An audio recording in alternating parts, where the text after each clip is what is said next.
ये है कश्मीर घाटी का गुड सेट। ये अनंतनाग का दृश्य हम आपको दिखा रहे हैं। यहाँ गतिशक्ति टर्मिनल से भेजा गया पहला ऑटोमोबाइल रैक पहुँच चुका है। लोगों का उत्साह देखिए, पहली गाड़ी और उसमें भी कारें निकल रही हैं। अब समझिए, ऑटोमोबाइल रैक है, पहली दफ़ा ऐसा हुआ है। उत्तर रेलवे के लिए ये बड़ी उपलब्धि है। यहाँ पर मैं आपको बता दूं कि यह ऑटो ट्रेन 1 अक्टूबर को रवाना हुई थी। इसमें ब्रेजा, डिज़ायर, वैगन आर और एस्प्रेसो जैसी 116 से अधिक गाड़ियां शामिल थीं। तकरीबन 850 किलोमीटर की दूरी तय करने के बाद ट्रेन कश्मीर घाटी के नए अनंतनाग रेलवे टर्मिनल पहुंच गई। और यहाँ पर लोगों का उत्साह देखिए, क्योंकि यहाँ मैं आपको बता दूं, कश्मीर घाटी इस तरीके की जो कारें हैं उनको भेजने के लिए अच्छा खासा माल भाड़ा लगता था, क्योंकि आसान नहीं था और ऊंचे ऊंचे पहाड़ पार करके कश्मीर घाटी जाना होता था। और कश्मीर घाटी वो भी कई बार सीजन में रास्ते बंद हो जाते थे। लेकिन अब कटरा से बनिहाल के बीच का रास्ता पूरी तरीके से रेल मार्ग तैयार है और उस पर ट्रेनें चल रही हैं, अब मालगाड़ियां चल रही हैं। और यहाँ पर आप देख सकते हैं कि किस तरीके से कश्मीर घाटी को अब वाणिज्यिक दृष्टि से काफ़ी फ़ायदा पहुँचने जा रहा है, क्योंकि लॉजिस्टिक दक्षता बढ़ी है। साथ ही साथ हम आपको बता दें कि जो रेलवे के आंकड़े हैं उनके मुताबिक अब वहाँ से जो सेब हैं, सेब सीधा सीधा दिल्ली की मंडी में आ रहे हैं। सीमेंट को लाना ले जाना आसान हो गया है। साथ ही साथ तरह तरह की चीज़ें अगर आंकड़ों पर जाएं तो हम कह सकते हैं अब तक 12,400 टन सेब की लदान की जा चुकी है। सीमेंट 48,387 टन, प्लास्टिक सामान 1,341 टन का सामान लदान किया गया है। इस्पात भी इस ट्रेन के जरिए पहुंच रहा है 716.1 टन। और यहाँ पर देखिए किस तरीके से जब ऑटोमोबाइल रेक निकली टनल से और सीधा सीधा अंजी ब्रिज पर पहुंची, यानी भारत के पहले केबल आधारित पुल पर जब ट्रेन पहुंची तो देखिए ये दृश्य हम आपके लिए लेकर आए हैं। ये देखिए, ट्रेन चली जा रही है एक नई गाथा लिखते हुए, एक नया इतिहास लिखते हुए, और इलेक्ट्रिक इंजन खींच रहा है। देखिए, पूरा का पूरा इलाका इस चीज़ को देख रहा है, दुनिया देख रही है कि किस तरीके से कश्मीर में डेवलपमेंट किया जा रहा है। और ये अनूठा पुल हमने कई बार आपको दिखाया है। और जब यह ट्रेन पहुंचती है तो देखिए किस तरीके से जो लंबे लंबे केबल्स हैं उनके बीच अनूठा दृश्य बन रहा है और ट्रेन चलती चली जा रही है, क्योंकि इस ट्रेन में ऑटोमोबाइल रैक है। इसमें हम कह सकते हैं कि इसको भेजा गया था मानेसर से। मानेसर जो कि मारुति सुजुकी लिमिटेड का गतिशक्ति टर्मिनल है, वहाँ से ऑटोमोबाइल रैक भेजा गया और 3 अक्टूबर को अनंतनाग गुड सेट पहुँचा। और यहाँ यह अनूठा दृश्य हम आपको दिखा रहे हैं। कश्मीर के लिए एक अनूठी गाथा लिखी जा रही है, क्योंकि आर्थिक तौर पर कश्मीर को इस रेल लाइन से काफ़ी फ़ायदा हो रहा है। और जब कई बार ऐसा होता है कि कश्मीर घाटी के प्रोड्यूस पहुंच नहीं पाते हैं मेन मार्केट में, क्योंकि माल भाड़ा ज़्यादा लगता है। अब स्थितियां बड़ी आसान हो गई हैं। गाड़ियां दिल्ली के पास से मानेसर में चढ़ाई गईं और ऊंचे ऊंचे पहाड़ों से होते हुए देखिए अंजी ब्रिज का खास दृश्य हम आपको दिखा रहे हैं। ये ट्रेन धीरे धीरे करके आगे बढ़ती चली जा रही है और 850 किलोमीटर की दूरी तय की इस ट्रेन ने और सीधा सीधा कश्मीर घाटी के नए अनंतनाग रेलवे टर्मिनल पहुंच गई। यह विहंगम दृश्य हम आपको दिखा रहे हैं, ये अनूठा दृश्य है। और यहाँ पर हमारे दर्शक समझ लें कि इसके लिए लंबे समय से प्रतीक्षा की जा रही थी। एक लंबा इतिहास है जिसमें इस पूरे के पूरे प्रोजेक्ट में बड़ी मेहनत की गई और ख़ास तौर पर 2014 के बाद जिस तरीके की स्थितियाँ बनी उससे हम कह सकते हैं इस प्रोजेक्ट को 4 चांद लग गए। बड़ी तेज़ी से काम हुआ। अब इस पर वंदे भारत ट्रेन भी चलती है, मालगाड़ियाँ चलती हैं और जो मालगाड़ियाँ चलती हैं उसका सबसे बड़ा फ़ायदा यही है कि कश्मीर घाटी में जो चीज़ें हैं वो सस्ती होंगी। सस्ती इसलिए होंगी क्योंकि आमतौर पर होता क्या था, घाटी चारों तरफ से लैंड लॉक्ड है। अगर आसपास का इलाका बंद हो जाता है, बर्फबारी हो जाती है, तो वहाँ पहुँचना आसान नहीं होता है। या तो हवाई जहाज़ से पहुँचिए या बाई रोड अगर दिक्कत है तो आप पहुँच नहीं सकते हैं। तो इन सारी चीज़ों के मद्देनज़र आप देख सकते हैं कि किस तरीके से एक बड़ा बदलाव इस पूरे के पूरे इलाके में आया है। और यह दृश्य मैं इसलिए दिखा रहा हूँ क्योंकि हमारे तमाम दर्शक इस दृश्य का इंतज़ार कर रहे होंगे कि ये दृश्य कि जब ऑटोमोबाइल रैक गुजरेगी तो कैसा दृश्य मिलेगा। ये ड्रोन के जरिए हम आपको दिखा रहे हैं। ड्रोन के जरिए आप देखिए किस तरीके से ट्रेन धीरे धीरे करके आगे बढ़ रही है। और जब यह कश्मीर घाटी पहुंची तो लोगों को कहीं ना कहीं विश्वास ही नहीं हो रहा था, भरोसा ही नहीं हो रहा था कि आखिरकार पहले होता था कि जम्मू से गाड़ी लेकर आएंगे तो माल भाड़ा अलग या वहाँ खरीदिए और उसके बाद जो है आप घाटी लेकर आइए, लेकिन अब आसान है, सीधा सीधा श्रीनगर में जो इकोनॉमिक एक्टिविटी हैं वो बढ़ेंगी। और इसके अलावा मकान बनाना आसान हो जाएगा क्योंकि सीमेंट की जो हम कह सकते हैं माल भाड़ा होता है वो ज़्यादा होता है, क्योंकि सीमेंट और सरिया जो मेन हम कह सकते हैं कि इंग्रेडिएंट हैं मकान बनाने के लिए, उनको कहीं ना कहीं सस्ते में अब अवेल किया जा सकता है। तो यहाँ पर आप देख सकते हैं ट्रेन कैसे आगे बढ़ रही है। अंजी केबल ब्रिज से, अंजी केबल ब्रिज हमने बनते हुए आपको दिखाया है और आज हम आपको दिखा रहे हैं कि मालगाड़ी इससे कैसे गुजर रही है। और यह मालगाड़ी धीरे धीरे करके निकाली जा रही है।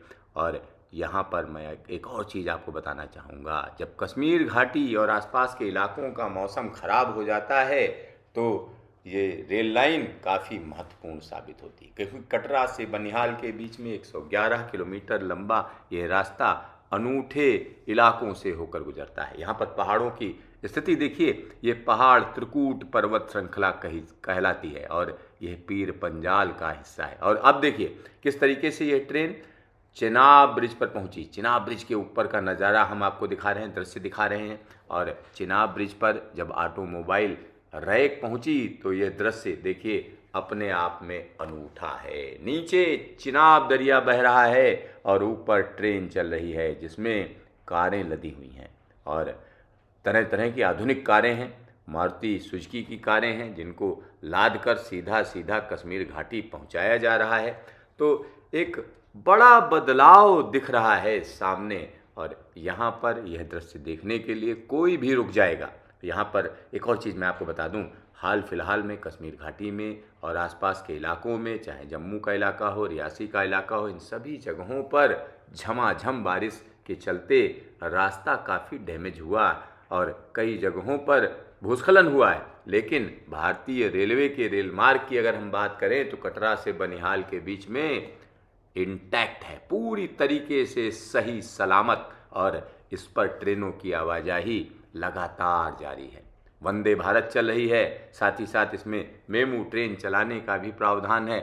इसके अलावा और भी ट्रेनें बढ़ाई जाएंगी, लेकिन सबसे ज़्यादा जोर जिस चीज़ पर है वो हम कह सकते हैं कि इस पूरे के पूरे ट्रैक पर मालगाड़ियों को, वो भी लंबी मालगाड़ी, आप देखिए कितनी लंबी मालगाड़ी है जिसको धीरे धीरे करके आगे बढ़ाया जा रहा है। और सबसे बड़ी बात यह है कि कश्मीर घाटी के जो सेब उत्पादक हैं, साथ ही साथ बादाम उत्पादक, या हम कह सकते हैं कि और भी इस तरीके के जो फल होते हैं उनके उत्पादक कहीं ना कहीं इसका फ़ायदा उठाएंगे। एक और चीज़ मैं आपको बता दूं, यह लाइन स्ट्रेटजिक तौर पर काफ़ी महत्वपूर्ण है क्योंकि सेना लगातार इस तरीके की समस्याओं से जूझती है। आसपास का बॉर्डर काफ़ी संवेदनशील है, तो कहीं ना कहीं भारतीय रेलवे की यह रेलवे लाइन स्ट्रेटजिक तौर पर भी काफ़ी महत्वपूर्ण है क्योंकि आसानी से कुछ घंटों में ही हम कह सकते हैं कि जो सेना का सामान है वो तुरंत पहुंचाया जा सकता है और इसका इस्तेमाल लगातार किया जाएगा। और यहाँ पर एक और बड़ी बात मैं आपको बता दूं कि जो क्राइसिस होती थी अमूमन, जब पूरा का पूरा इलाका बर्फबारी से ढक जाता था तो हरी सब्जियाँ आपको काफ़ी महंगी मिलती थीं, साथ ही साथ और भी चीज़ें काफ़ी महंगी पड़ती थीं। लेकिन अब वो स्थिति नहीं रहेगी। गैस की सप्लाई साथ एक महत्वपूर्ण चीज़ है जिसको कहीं ना कहीं टैंकर के जरिए किया जा सकता है, पेट्रोलियम के जरिए किया जा सकता है। पेट्रोलियम टैंकर ट्रेन जो होती है, पेट्रोलियम की सप्लाई लगातार बनी रहेगी। तो एक और बड़ी बात मैं आपको बताऊं कि कटरा से सीधी सीधी ट्रेनें श्रीनगर तक जा सकती हैं, बारामूला तक जा सकती हैं, और वहाँ से आगे के लिए तेल टैंकर सीधा सीधा लद्दाख के लिए जा सकते हैं। पहले क्या होता था कि ट्रेन जो इस तरीके के तेल टैंकर होते थे वो पंजाब से चलते थे लद्दाख के लिए। अब उसकी ज़रूरत हम कह सकते हैं कि कम पड़ेगी, क्योंकि हालांकि अभी भारतीय रेलवे को बड़ी प्लानिंग करनी है कि किस तरीके से इस रेलवे लाइन का बेहतरीन उपयोग किया जाए, क्योंकि नई नवेली लाइन है, नए नवेले स्टाफ हैं, और एक भी चीज़, एक भी चूक नहीं हो, इसका पूरा ध्यान रखा जाए। यहाँ देखिए किस तरीके से चिनाब दरिया बह रहा है, और ऊपर से हम यह दृश्य दिखा रहे हैं, ऑटोमोबाइल रेक आपको दिखा रहे हैं, धीरे धीरे करके आगे बढ़ रही है। और ये जो मूवमेंट है ये कहीं ना कहीं इस चीज़ को इंश्योर करता है कि कोई डैमेज ना हो ट्रैक को, तो एक एक चीज़ का ध्यान रखा जाता है। तो यहाँ पर हम आपको एक एक दृश्य दिखा रहे हैं, और इस जगह पर कई बार मैं गया हूँ और आपको कई बार इस जगह, इस पुल के ऊपर से दिखाया कि कैसे इसको शुरू किया गया, कैसे इसकी शुरुआत हुई और किस तरीके से इसका CRS किया गया। लेकिन आज जो दृश्य हम आपको दिखा रहे हैं वो अपने आप में अनूठा है, अपने आप में अनूठा है। यहाँ से ये ट्रेन सीधा सीधा दुग्गा पहुँचेगी, दुग्गा से संगलदान, संगलदान से हम कह सकते हैं ये आगे जाते हुए सुंबड़ होते हुए सीधा सीधा पहुँच जाएगी अनंतनाग। और अनंतनाग गुडशेड में जब ये ट्रेन पहुंची तो कहीं ना कहीं लोग इंतज़ार कर रहे थे, क्योंकि पहली दफ़ा ऐसा हुआ है, ये जो हम आपको दिखा रहे हैं पहली दफ़ा हुआ है, और यह अनूठा दृश्य है। ये अनूठा दृश्य है, निश्चित तौर पर अनूठा दृश्य है। आप देख सकते हैं कि किस तरीके से इन ऊंचे ऊंचे पहाड़ों को काट कर स्टेबलाइज करके ये रेलवे लाइन बनाई गई है, और यह रेलवे लाइन दूर से ही नज़र आती है। एक लंबा रास्ता है जिसको कहीं ना कहीं हम कह सकते हैं रोड के जरिए इसमें बहुत वक्त लगता है। जैसे आप उधमपुर से श्रीनगर जाएं तो काफ़ी वक्त लग जाता है, लेकिन अब यह आसान हो गया है, क्योंकि इसमें लैंडस्लाइड नहीं है, ढेर सारी सुरंगें हैं। 111 किलोमीटर लंबे रास्ते में हम कह सकते हैं 90% से ज़्यादा रास्ता सुरंग से होकर जाता है, यानी इसको कोई खतरा नहीं है, कोई किसी तरीके की परेशानी नहीं, किसी किस्म की परेशानी नहीं है। और यहाँ पर दुनिया का सबसे ऊंचा मेहराबदार रेलवे पुल हम आपको दिखा रहे हैं। यह दुनिया में भारत की ताकत को दिखाता है, और यहाँ पर चलती हुई यह ट्रेन कहीं ना कहीं साफ साफ बता रही है कि कश्मीर का पूरा आर्थिक भूगोल, इतिहास सब बदलने जा रहा है। क्योंकि कश्मीर में इस तरीके की चीज़ें पहले लोग सोच नहीं सकते थे कि आप सीधा सीधा दिल्ली से कार लें और गाड़ी में रखें और सीधा आप कश्मीर घाटी पहुंच जाएं, लेकिन आज यह स्थिति पूरी तरीके से बदल चुकी है।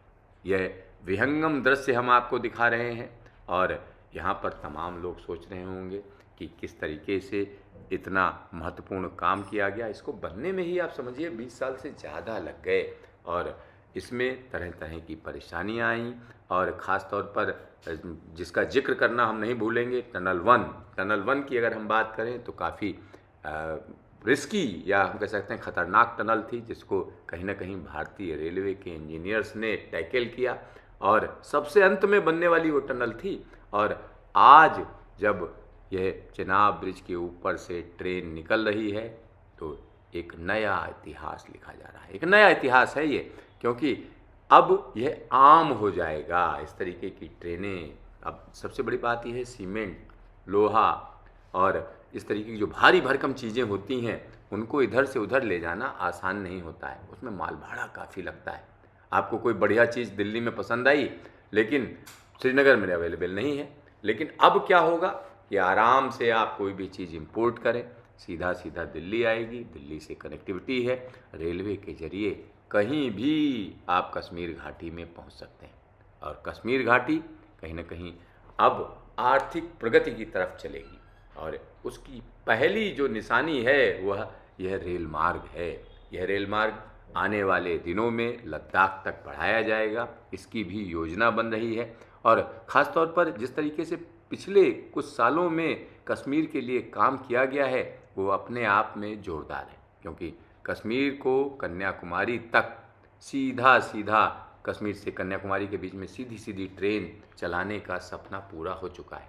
अब देश के अलग अलग इलाकों से जो भी माल चाहिए वो कश्मीर पहुंचेगा। कश्मीर के जो उद्योगपति हैं, कश्मीर के जो व्यापारी हैं, उनका माल देश के किसी भी कोने में पहुंच सकता है, और देश के किसी कोने में क्या, पूरी दुनिया के किसी कोने में पहुंच सकता है, क्योंकि अब आसान है भारतीय रेलवे के जरिए अपना व्यापार बढ़ाना। इससे किसानों को भी फायदा होगा, आम उपभोक्ता को भी फायदा होगा, व्यापारियों को भी फायदा होगा, और ख़ास तौर पर जम्मू कश्मीर को काफ़ी फायदा होगा, क्योंकि उसका जब व्यापार बढ़ेगा तो इसका मतलब है उसका रेवेन्यू भी बढ़ेगा, और इससे पूरा का पूरा प्रदेश प्रगति करेगा।